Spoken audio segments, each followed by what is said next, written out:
सलाम नमस्ते सत श्री अकाल। मैं हूं रजा और आप देख रहे हैं रजाग्राफी। फ्रांस को ऊपर वाले की मार। जी हां, यह वीडियो रिपोर्ट इतनी खास होने वाली है कि आपका दिमाग चकरा जाएगा। कुछ ऐसी ऐसी बातें इसमें आपको पता चलेंगी जो आपके जनरल नॉलेज को बढ़ाएंगी और आपको हैरत में डाल देंगी। इस वीडियो रिपोर्ट के साथ जुड़े रहिएगा और कम से कम इतना जरूर कीजिएगा कि वीडियो को शेयर करें।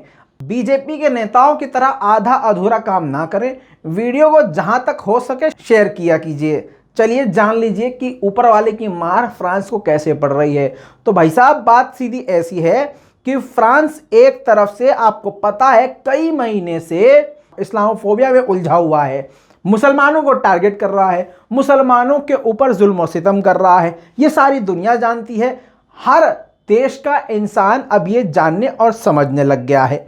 जिनके दिल में नफरत है उनको ये देख के बड़ा मजा आ रहा है। भारत के अंधभक्त खुद ही मारकाट करने वाले लोग हैं, आतंकी लोग हैं ये अंधभक्त, तो इनको बड़ा मजा आ रहा है। लेकिन कहते हैं ना कि ऊपर वाले की लाठी में आवाज नहीं होती।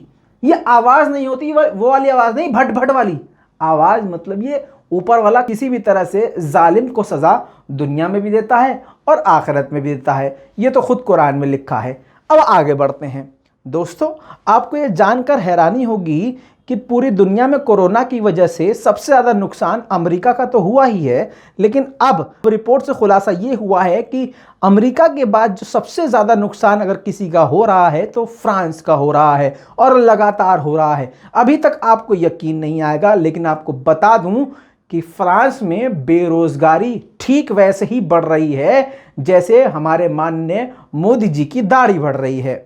दोस्तों, सिर्फ इतना ही नहीं, अभी सबूत आपके सामने पेश करने वाला हूं।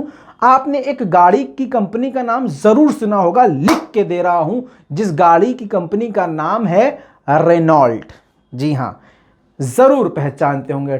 टॉप मेरी खुद की फेवरेट ये कंपनी थी, लेकिन मुझे यह नहीं पता था कि ये फ्रांस की थी। अब रेनॉल्ट कंपनी की हालत ऐसी हो गई है कि कंपनी बंद के कगार पे पहुंची हुई है।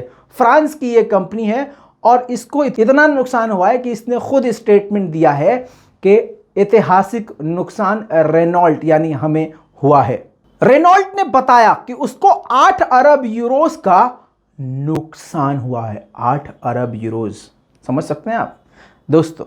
रेनॉल्ट ने बताया कि पिछले महीने 10 अरब यूरोस की मदद कंपनी को सरकार ने की है, लेकिन फिर भी कंपनी नुकसान में जा रही है। और जिस तरह से नुकसान में यह कंपनी जा रही है, बहुत जल्द रेनॉल्ट कंपनी का दिवालिया निकल जाएगा। और इसके साथ साथ आपको बता दूं कि सिर्फ ये रेनॉल्ट का हाल नहीं है। रेनॉल्ट जैसी बड़ी बड़ी कंपनियां, सैकड़ों कंपनियां ऑलरेडी फ्रांस में बंद हो चुकी हैं और रेनॉल्ट जैसी टॉप मोस्ट कंपनियां इस वक्त डूबने की कगार में हैं। दोस्तों, एक और मोटर कंपनी है निसान।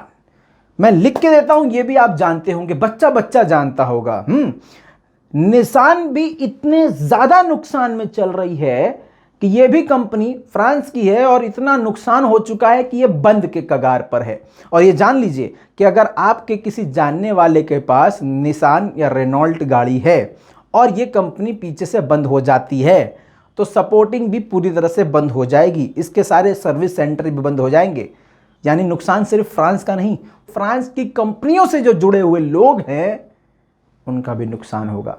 दोस्तों, सिर्फ इतना ही नहीं, ऊपर वाले की लाठी कुछ इस तरह से फ्रांस पे चल रही है कि दुनिया की सबसे बड़ी कंपनी एयरबस, जी हां, विमान बनाने वाली कंपनी फ्रांस की है एयरबस। देखिए, ये मुझे भी नहीं पता था, लेकिन किस तरह से हमारी नॉलेज बढ़ती जा रही है। इसीलिए कहते हैं भैया, वीडियो को देखा कीजिए और सुना कीजिए, समझा कीजिए, समझे। फ्रांस की कंपनी है जिससे पूरी दुनिया में वो पैसा कमाता है और एयरबस पूरी दुनिया में बेचता है। एयरबस किसकी कंपनी है बेटा? फ्रांस की। सही सुना आपने। तो ये याद रखिएगा, ये जो एयरबस कंपनी है ये हवाई जहाज, यात्री विमान बनाती है जो कि फ्रांस की है। इसको बहुत बड़ा नुकसान कोरोना काल में हुआ है।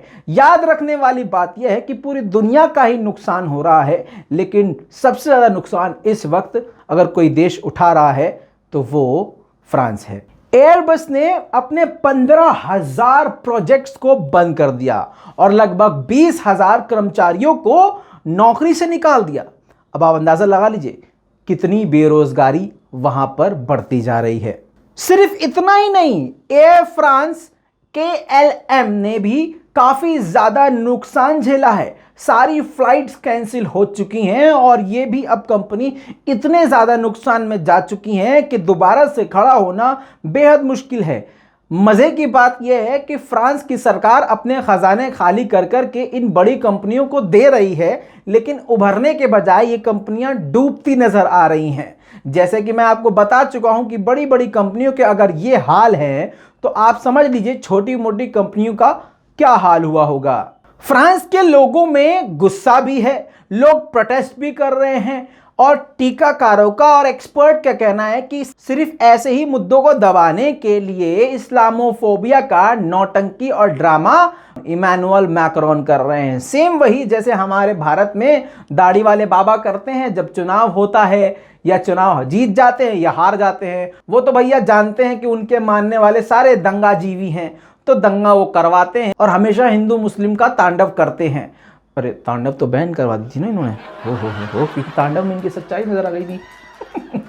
खैर दोस्तों, आपको ये जानकर हैरानी होगी कि सेम यही चीज फ्रांस भी कर रहा है ताकि लोगों का ध्यान भटकाया जा सके। इस पूरी रिपोर्ट के बारे में आपका क्या कहना है नीचे कमेंट में लिखना मत भूलिएगा। लाल बटन दबा के चैनल को सब्सक्राइब कर लीजिएगा यार, करते ही नहीं है। मतलब इतनी मेहनत करते हैं और आप यार सब्सक्राइब भी नहीं करते हैं यार, कमाल हो गया है। लाल बटन दबाने में उंगली में दर्द हो जाता है, क्या हो जाता है? हराम है दबाना, दबाओ यार लाल बटन, कमाल हो गया। प्लीज